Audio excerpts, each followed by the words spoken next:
Hello everyone and welcome to Abid Shiksha. For today's session we have bring many questions जो current affairs में they were in news, ठीक है. So 2024 के current affairs के बहुत सारे न्यूज़ को हम कवर करेंगे. एंड तक बने रहे. जो आंसर आपको आता है आप do write down in the comment section, ठीक है. So we will start the questions.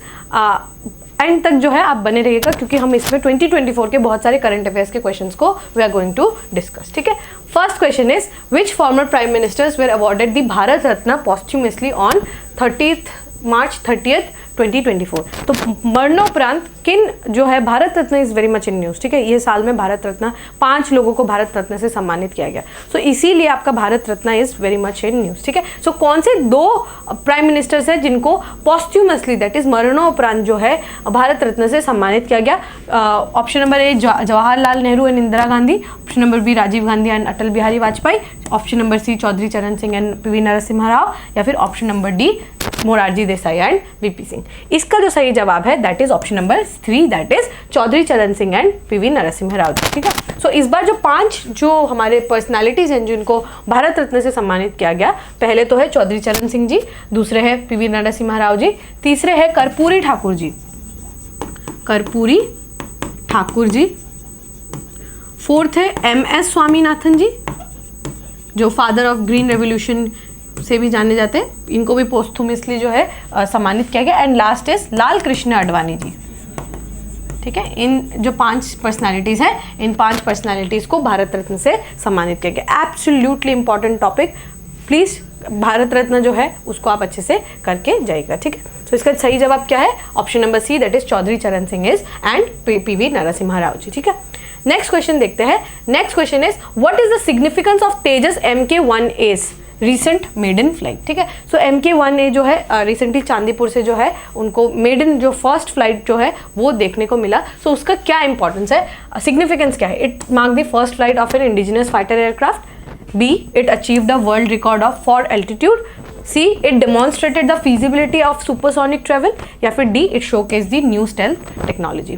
इसका जो सही जवाब है that is option number A, that is it marked the first flight of indigenous fighter aircraft. मतलब हमने ये तेजस को मतलब इंडिया पे ही बनाया है, मेड इन इंडिया प्रोग्राम के अंदर. सो इसके वजह से क्या है, ये हमारा फर्स्ट फाइटर एयरक्राफ्ट है जिसको हमने इंडिजिनसली बिल्ड किया, मतलब उसको हमने देश में ही बनाया है, ठीक है. सो इसका सही जवाब ये है, याद रखिएगा, तेजस MK1A, ठीक है. The correct option is this. It mark the first flight of an indigenous fighter aircraft, ठीक है.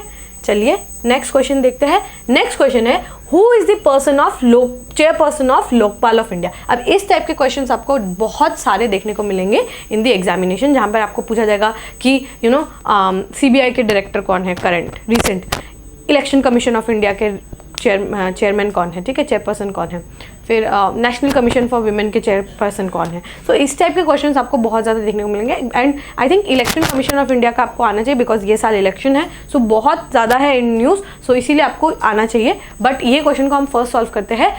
कौन है Lokpal, chairperson of Lokpal of India? Justice Rituraj Awasthi, justice Praveen Kumar Srivastava, justice AM Khanwilkar या फिर D पंकज कुमार. इसका जो सही जवाब है that is option number C justice AM Khanwilkar, ठीक है. जस्टिस AM खानविलकर जो है he is the present chairperson of the Lokpal of India. Absolutely important, याद रखिएगा, बहुत ज़्यादा ये इंपॉर्टेंट है, ठीक है. चलिए नेक्स्ट क्वेश्चन देखते हैं. Who has been appointed as the director general of national investigation agency. NIA के डायरेक्टर कौन है? Option number A Sadanand Vasant Date, option number B Rajiv Kumar Sharma, option number C Piyush Anand या फिर option number D Neena Singh.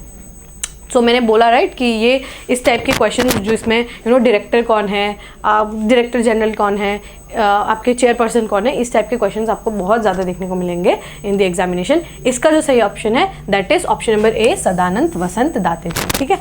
Sadanand Vasant Date ji is the current director general of national investigation agency. NIA के वो current director general है, ठीक है. बहुत इंपॉर्टेंट है. आई थिंक ये आप लोगों को याद रखना होगा. जैसे हमने लोकपाल का याद किया वैसे आप लोग NIA के डायरेक्टर का भी याद रखेंगे, ठीक है. Next question is, I think this question we should mark it as like 3 star question. What is the name of the app of election commission of India used for reporting violation in the of the model code of conduct? क्योंकि election बहुत ज़्यादा news में है, इसीलिए ये question का आने का चांसेस इट्स वेरी हाई, ठीक है, बहुत हाई है इस क्वेश्चन का आने का चांस। तो हम इलेक्शन कमीशन ऑफ इंडिया ने एक एप्लीकेशन बनाया है जिसमें कोई भी अगर मॉडल कोड ऑफ कंडक्ट का अगर कोई भी वायलेशन होता है सो उसको हम इससे ट्रैक कर सकते हैं, ठीक है। सो वो जो ऐप है उसका नाम क्या है? C track, C vigil, C report या फिर सी इलेक्ट। बहुत इंपॉर्टेंट है, प्लीज इसको याद करके जाइएगा। इसका जो करेक्ट आंसर है इट इज सी विजिल, ठीक है, C vigil is the correct answer. बहुत इंपॉर्टेंट है, प्लीज याद करके जाइएगा। I think I will give this 3 star question, ठीक है। Elections is in news, election इस साल हो रहा है, जनरल इलेक्शन, इसीलिए इसका आने का बहुत हाई चांसेस है, ठीक है। Correct answer is C vigil, ठीक है। सी विजिल जो है ये ऐप डाउनलोड बनाया है by election commission of India. Next is who reclaim the title of world richest person according to Hurun global rich list 2024। तो 2024 के सबसे अमीर जो है वो richest person in the world कौन है according to this list? Option number A Bernard Arnold, option number B Jeff Bezos, option number C Elon Musk या फिर option number D Mukesh Ambani. So obviously ये आंसर शायद आप लोगों को आता ही होगा। The correct answer is Elon Musk. Elon Musk जो है he is the current richest man in the world according to Hurun's global rich list 2024, ठीक है। सो ये याद रखेगा, Elon Musk is the current richest man in the world, ठीक है। All right, next is who retained the title of Asia's richest person according to Hurun's Global Rich List 2024, ठीक है। सो इसमें हमें बताना है कि एशिया के जो है रिचेस्ट मैन कौन है जिन्होंने अपना टाइटल को रिटेन किया है, मतलब वो पहले भी रिचेस्ट मैन थे। सो एशिया के बताना है। सो इलोन मस्क ऑब्वियसली नहीं होंगे एशिया के, जेफ बीजोस ऑब्वियसली इंडिया के नहीं होंगे, तो बचे कौन? मुकेश अंबानी एंड गौतम अडानी, ठीक है। सो ये आप लोगों को शायद आता भी होगा and with your common sense also you can guess it. The correct answer is Mukesh Ambani ji. Mukesh Ambani ji जो है he is the current India, मतलब इंडिया के तो मोस्ट रिचेस्ट मैन है ही, बट एशिया के भी he is the richest man of Asia, ठीक है। एशिया के वो रिचेस्ट मैन है and according to this report also he is the 10th richest man in the world, ठीक है। And according to this list Gautam Adani ji, if I am not wrong, he is 15th richest man in the world, ठीक है। So this is very important, आपको पता रहे मुकेश अंबानी जी जो है he is the 10th richest man in the world and Asia के he is the richest man, ठीक है। ये option number C is correct.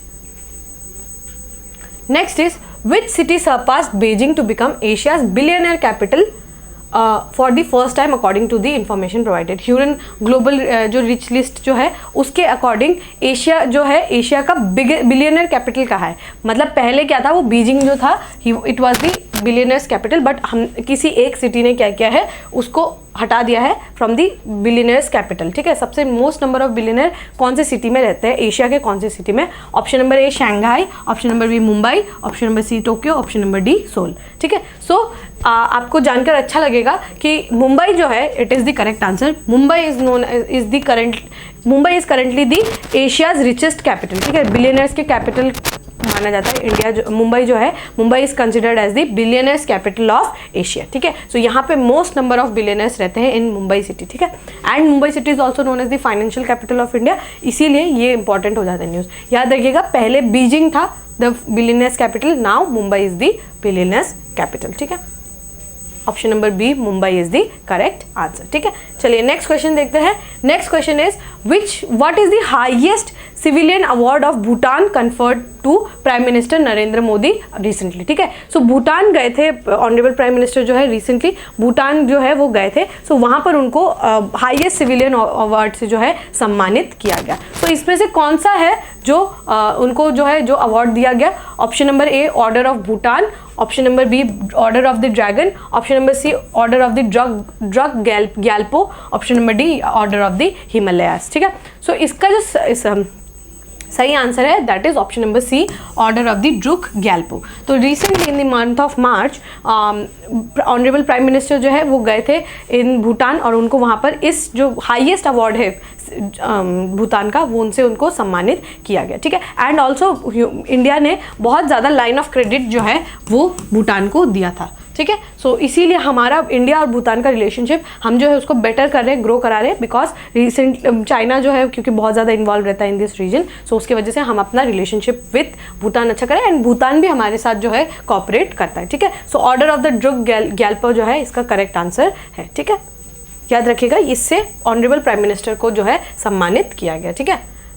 Highest, Bhutan का हाईएस्ट सिविलियन अवार्ड का नाम क्या है? Order of the Druk Gyalpo, ठीक है।